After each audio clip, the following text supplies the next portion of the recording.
Frankenstein Chapter 7. On my return, I found the following letter from my father. My dear Victor, you have probably waited impatiently for a letter to fix the date of your return to us, and I was at first tempted to write only a few lines, merely mentioning the day on which I should expect you. But that would be a cruel kindness, and I dare not do it. What would be your surprise, my son, when you expect a happy and glad welcome, to behold, on the contrary, tears and wretchedness? And how, Victor, can I relate our misfortune? Absence cannot have rendered you callous to our joys and griefs, and how shall I inflict pain on my long-absent son? I wish to prepare you for the woeful news, but I know it is impossible. Even now your eye skims over the page to seek the words which are to convey to you the horrible tidings. William is dead. That sweet child, whose smiles delighted and warmed my heart, who was so gentle, yet so gay. Victor, he is murdered. I will not attempt to console you, but will simply relate the circumstances of the transaction. Last Thursday, May 7th, I, my niece, and your two brothers went to walk in Plain Palais. The evening was warm and serene, and we prolonged our walk farther than usual. It was already dusk before we thought of returning, and then we discovered that William and Ernest, who had gone on before, were not to be found. We accordingly rested on a seat until they should return. Presently Ernest came and inquired if we had seen his brother. He had said that he had been playing with him, that William had run away to hide himself, and that he vainly sought for him, and afterwards waited for him a long time, but he did not return. This account rather alarmed us, and we continued to search for him until night fell, when Elizabeth conjectured that he might have returned to the house. He was not there. We returned again with torches, for I could not rest when I thought that my sweet boy had lost himself and was exposed to all the damps and dews of night. Elizabeth also suffered extreme anguish. About 5 in the morning I discovered my lovely boy, whom the night before I had seen blooming and active in health, stretched on the grass, livid and motionless. The print of the murderer's finger was on his neck. He was conveyed home, and the anguish that was visible in my countenance betrayed the secret to Elizabeth. She was very earnest to see the corpse. At first I attempted to prevent her, but she persisted, and entering the room where it lay, hastily examined the neck of the victim, and clasping her hands exclaimed, "Oh, God, I have murdered my darling child." She fainted, and was restored with extreme difficulty. When she again lived, it was only to weep and sigh. She told me that same evening William had teased her to let him wear a very valuable miniature that she possessed of your mother. This picture is gone, and was doubtless the temptation which urged the murderer to the deed. We have no trace of him at present, although our exertions to discover him are unremitted, but they will not restore my beloved William. Come, dearest Victor, you alone can console Elizabeth. She weeps continually, and accuses herself unjustly as the cause of his death. Her words pierce my heart. We are all unhappy, but will not that be an additional motive for you, my son, to return and be our comforter? Your dear mother. Alas, Victor, I now say, thank God she did not live to witness the cruel, miserable death of her youngest darling. Come, Victor, not brooding thoughts of vengeance against the assassin, but with feelings of peace and gentleness that will heal instead of festering the wounds of our minds. Enter the house of mourning, my friend, but with kindness and affection for those who love you, and not with hatred for your enemies. Your affectionate and afflicted father, Alphonse Frankenstein, Geneva, May 12th. Clerval, who had watched my countenance as I read this letter, was surprised to observe the despair that succeeded to the joy I at first expressed on receiving news from my friends. I threw the letter on the table and covered my face with my hands. "My dear Frankenstein," exclaimed Henry, when he perceived me weep with bitterness, "are we always to be unhappy? My dear friend, what has happened?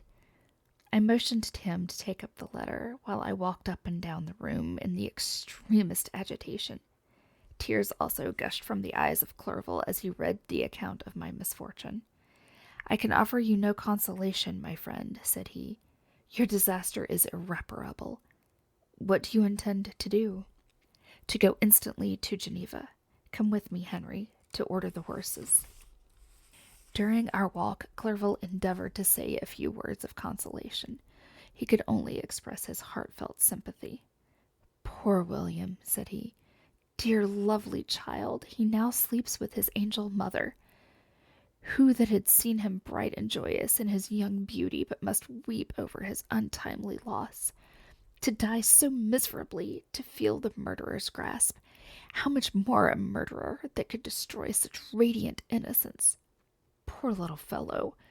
One only consolation have we. His friends mourn and weep, but he is at rest.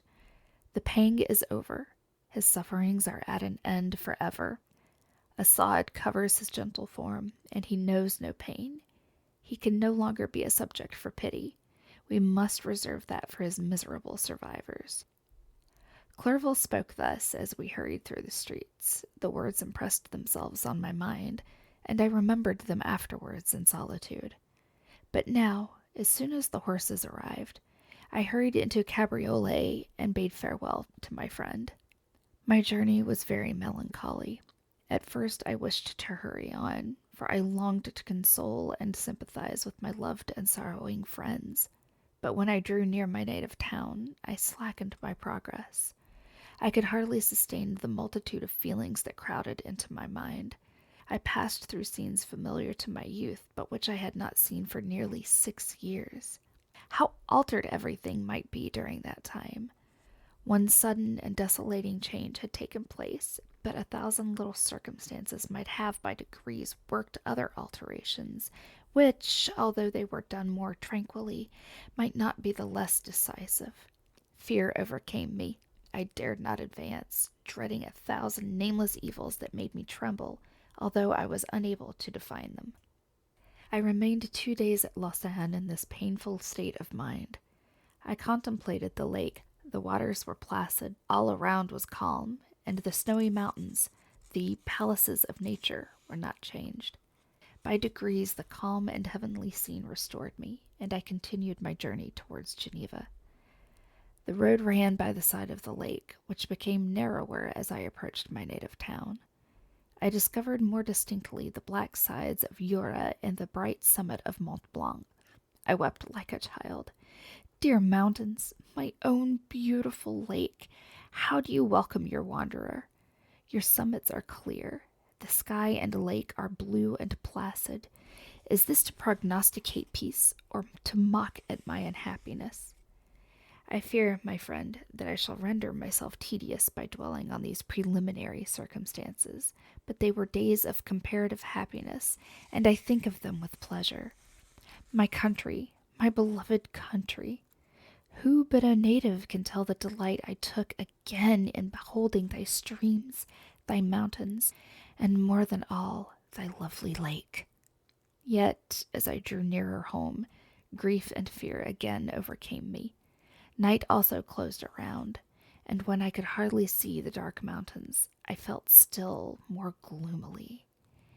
Picture appeared a vast and dim scene of evil, and I foresaw obscurely that I was destined to become the most wretched of human beings. Alas! I prophesied truly, and failed only in one single circumstance, that in all the misery I imagined and dreaded, I did not conceive the 100th part of the anguish I was destined to endure. It was completely dark when I arrived in the environs of Geneva. The gates of the town were already shut, and I was obliged to pass the night at Secheron, a village at the distance of half a league from the city. The sky was serene, and as I was unable to rest, I resolved to visit the spot where my poor William had been murdered. As I could not pass through the town, I was obliged to cross the lake in a boat to arrive at Plainpalais. During this short voyage, I saw the lightnings playing on the summit of Mont Blanc in the most beautiful figures. The storm appeared to approach rapidly, and, on landing, I ascended a low hill that I might observe its progress. It advanced, the heavens were clouded, and I soon felt the rain coming slowly in large drops, but its violence quickly increased. I quitted my seat and walked on, although the darkness and storm increased every minute, and the thunder burst with a terrific crash over my head. It was echoed from Salève, the Jura, and the Alps of Savoy. Vivid flashes of lightning dazzled my eyes, illuminating the lake, making it appear like a vast sheet of fire. Then, for an instant, everything seemed of a pitchy darkness, until the eye recovered itself from the preceding flash. The storm, as is often the case in Switzerland, appeared at once in various parts of the heavens.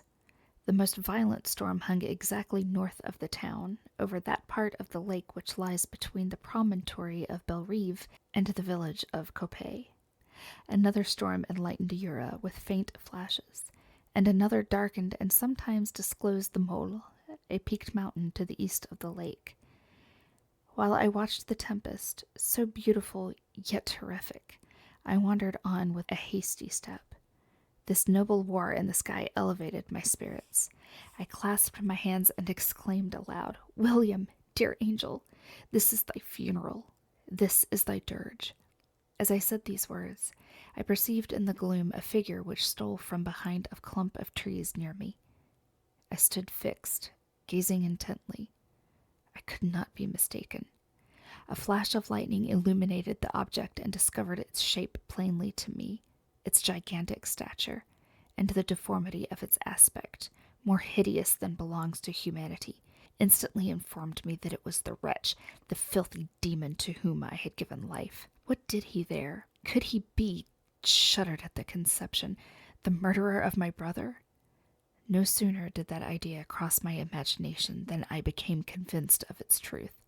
My teeth chattered, and I was forced to lean against a tree for support. The figure passed me quickly, and I lost it in the gloom. Nothing in human shape could have destroyed that fair child. He was the murderer. I could not doubt it. The mere presence of the idea was an irresistible proof of the fact. I thought of pursuing the devil, but it would have been in vain, for another flash discovered him to me hanging among the rocks of the nearly perpendicular ascent of Mount Salève, a hill that bound Plain Palais on the south. He soon reached the summit and disappeared. I remained motionless.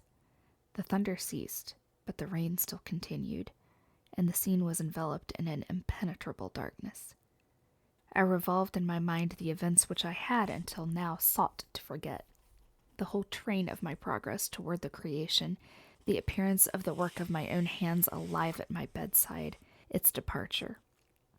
2 years had now nearly elapsed since the night on which he first received life, and was this his first crime?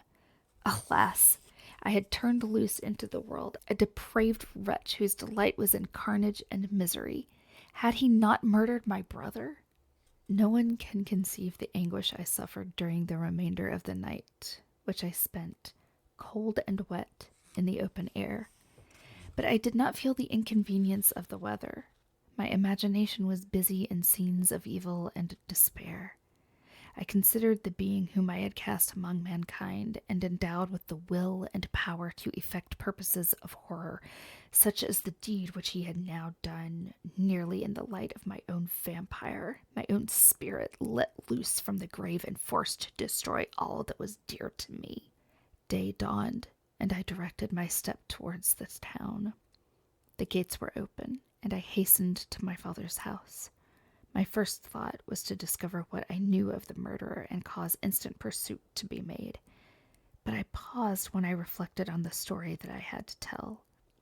A being whom I myself had formed and endued with life had met me at midnight among the precipices of an inaccessible mountain. I remembered also the nervous fever with which I had been seized just at the time that I dated my creation, and which would give an air of delirium to a tale otherwise so utterly improbable. I knew well that if any other had communicated such a relation to me, I should have looked upon it as the ravings of insanity. Besides, the strange nature of the animal would elude all pursuit, even if I were so far credited as to persuade my relatives to commence it. And then what of use would be pursuit? Who could arrest a creature capable of scaling the overhanging sides of Mount Saleve? These reflections determined me, and I resolved to remain silent. It was about 5 in the morning when I entered my father's house. I told the servants not to disturb the family and went into the library to attend their usual hour of rising. 6 years had elapsed, passed as a dream but for one indelible trace, and I stood in the same place where I had last embraced my father before my departure for Ingolstadt. Beloved and venerable parent, he still remained to me. I gazed on the picture of my mother which stood over the mantelpiece. It was an historical subject, painted at my father's desire, and represented Caroline Beaufort in an agony of despair, kneeling by the coffin of her dead father. Her garb was rustic and her cheek pale, but there was an air of dignity and beauty that hardly permitted the sentiment of pity. Below this picture was a miniature of William, and my tears flowed when I looked upon it. While I was thus engaged, Ernest entered. He had heard me arrive and hastened to welcome me. He expressed a sorrowful delight to see me. "Welcome, my dearest Victor," said he. "Ah, I wish you had come 3 months ago, and then you would have found us all joyous and delighted. You come to us now to share a misery which nothing can alleviate. Yet your presence will, I hope, revive our father, who seems sinking under his misfortune, and your persuasions will induce poor Elizabeth to cease her vain and tormenting self-accusations. Poor William! He was our darling and our pride." Tears, unrestrained, fell from my brother's eyes. A sense of mortal agony crept over my frame. Before, I had only imagined the wretchedness of my desolated home. The reality came on me as a new and not less terrible disaster. I tried to calm Ernest. I inquired more minutely concerning my father, and her I named my cousin. "She, most of all," said Ernest, "requires consolation.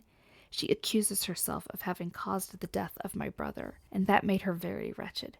But since the murderer has been discovered—" "The murderer discovered? Good God! How can that be? Who could attempt to pursue him? It is impossible. One might as well try to overtake the winds or confine a mountain stream with a straw. I saw him too. He was free last night." "I do not know what you mean," replied my brother in accents of wonder, "but to us the discovery we have made completes our misery. No one would believe it at first, and even now Elizabeth will not be convinced, notwithstanding all the evidence. Indeed, who would credit that Justine Moritz, who was so amiable and fond of all the family, could suddenly become capable of so frightful, so appalling a crime? Justine Moritz! Poor girl! Is she the accused? But it is wrongfully. Everyone knows that. No one believes it, surely, Ernest." "No one did at first, but several circumstances came out that have almost forced conviction upon us, and her own behavior has been so confused as to add to the evidence of the facts a weight that, I fear, leaves no hope for doubt. But she will be tried today, and then you will hear all." He related that, the morning on which the murder of poor William had been discovered, Justine had been taken ill and confined to her bed for several days. During this interval, one of the servants, happening to examine the apparel she had worn on the night of the murder, had discovered in her pocket the picture of my mother, which had been judged to be the temptation of the murderer. The servant instantly showed it to one of the others, who, without saying a word to any of the family, went to a magistrate, and, upon their deposition, Justine was apprehended. On being charged with the fact, the poor girl confirmed the suspicion in a great measure by her extreme confusion of manner. This was a strange tale, but it did not shake my faith, and I replied earnestly, "You are all mistaken. I know the murderer. Justine, poor, good Justine, is innocent." At that instant, my father entered. I saw unhappiness deeply impressed on his countenance, but he endeavored to welcome me cheerfully, and after we had exchanged our mournful greeting, would have introduced some other topic than that of our disaster, Had not Ernest exclaimed, "Good God, Papa! Victor says that he knows who was the murderer of poor William." "We do also, unfortunately," replied my father. "For indeed I had rather have been forever ignorant than have discovered so much depravity and ingratitude in one I valued so highly." "My dear father, you are mistaken. Justine is innocent. If she is, God forbid that she should suffer as guilty. She is to be tried today, and I sincerely hope, that she will be acquitted." This speech calmed me. I was firmly convinced in my own mind that Justine, and indeed every human being, was guiltless of this murder. I had no fear, therefore, that any circumstantial evidence could be brought forward strong enough to convict her. My tale was not one to announce publicly. Its astounding horror would be looked upon as madness by the vulgar. Did anyone indeed exist, except I, the Creator, who would believe, unless his senses convinced him, in the existence of the living monument of presumption and rash ignorance which I had let loose upon the world? We were soon joined by Elizabeth. Time had altered her since I last beheld her. It had endowed her with loveliness surpassing the beauty of her childish years. There was the same candor, the same vivacity, but it was allied to an expression more full of sensibility and intellect. She welcomed me with the greatest affection. "Your arrival, my dear cousin," said she, "fills me with hope. You, perhaps, will find some means to justify my poor guiltless Justine. Alas, who is safe if she be convicted of crime? I rely on her innocence as certainly as I do upon my own. Our misfortune is doubly hard to us. We have not only lost that lovely darling boy, but this poor girl, whom I sincerely love, is to be torn away by even worse fate. If she is condemned, I never shall know joy more. But she will not. I am sure she will not, and then I shall be happy again, even after the sad death of my little William." "She is innocent, my Elizabeth," said I, "and that shall be proved. Fear nothing, but let your spirits be cheered by the assurance of her acquittal." "How kind and generous you are! Everyone else believes in her guilt, and that made me wretched, for I knew that it was impossible, and to see everyone else prejudiced in so deadly a manner rendered me hopeless and despairing." She wept. "Dearest niece," said my father, "dry your tears. If she is, as you believe, innocent, rely on the justice of our laws, and the activity with which I shall prevent the slightest shadow of partiality."